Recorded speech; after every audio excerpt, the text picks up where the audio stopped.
മുൻവർഷ ചോദ്യങ്ങൾ. മലബാർ ബ്രിട്ടീഷുകാർക്ക് ലഭിക്കാനിടയായ ഉടമ്പടി ശ്രീരംഗപട്ടണം ഉടമ്പടി. തുലാപത്ത് സമരം എന്നറിയപ്പെടുന്നത് പുന്നപ്ര വയലാർ സമരം. രാജ്യസമാചാരം എന്ന പത്രം ആരംഭിച്ചത് ഹെർമൻ ഗുണ്ടർട്ട്.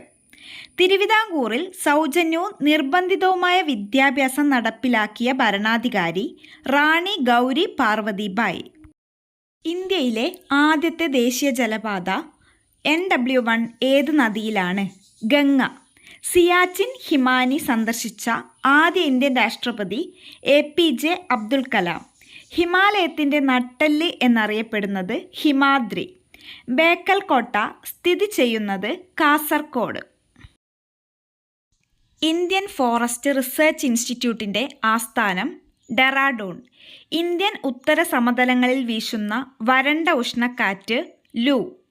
ഇന്ത്യയിലെ ഏറ്റവും വലിയ നദീജന്യ ദ്വീപ് മജുലി. ഇന്ത്യയിലെ ഏറ്റവും പഴക്കമേറിയ ഭൂവിഭാഗം ഉപദ്വീപീയ പീഠഭൂമി. അനുബന്ധ അസ്ഥികൂടത്തിലെ അസ്ഥികളുടെ എണ്ണം 126.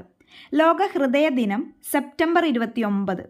സ്ഥിരകാന്തം നിർമ്മിക്കാൻ ഉപയോഗിക്കുന്ന ലോഹസങ്കരം അൽ നിക്കോ. ലോക പ്രമേഹ ദിനത്തിൻ്റെ ലോഗോ എന്ത്? നീലവൃത്തം. നാട്ടുരാജ്യങ്ങൾക്ക് നൽകിയ പ്രിവി പേഴ്സ് നിർത്തലാക്കിയ ഇന്ത്യൻ പ്രധാനമന്ത്രി ഇന്ദിരാഗാന്ധി. രാജ്യസഭയിലെ ചെയർമാനെയും ഡെപ്യൂട്ടി ചെയർമാനെയും കുറിച്ച് പ്രതിപാദിക്കുന്ന വകുപ്പ് 89. നിശബ്ദനായ കൊലയാളി എന്നറിയപ്പെടുന്നത് രക്തസമ്മർദ്ദം. ശരീരത്തിൽ യൂറിയ നിർമ്മിക്കുന്ന അവയവം കരൾ. നിയമസമത്വം എന്ന ആശയം കടമെടുത്തത് ബ്രിട്ടൻ. ഇന്ത്യൻ പൗരത്വ നിയമം പാർലമെൻറ്റ് പാസാക്കിയത് 1955. ഗാന്ധിജിയുടെ ക്ഷേമരാഷ്ട്ര സങ്കല്പം ഉൾക്കൊള്ളിച്ച ഭരണഘടനാ ഭാഗം 4. Rule of law and rule of police ആരുടെ പുസ്തകമാണ്? ശങ്കർ ദയാൽ ശർമ്മ. നിങ്ങൾക്ക് ഇതേപോലെയുള്ള വീഡിയോസ് ഇനിയും വേണമെങ്കിൽ കമൻറ്റ് ചെയ്യുക. ഇപ്പോൾ തന്നെ ഒരുപാട് PSC എക്സാമുകൾ വരാൻ പോവുകയാണ്. അപ്പോൾ പ്രീവിയസ് ഇയർ ക്വസ്റ്റ്യൻസ് വേണമെങ്കിൽ കമൻറ്റ് ചെയ്യുക.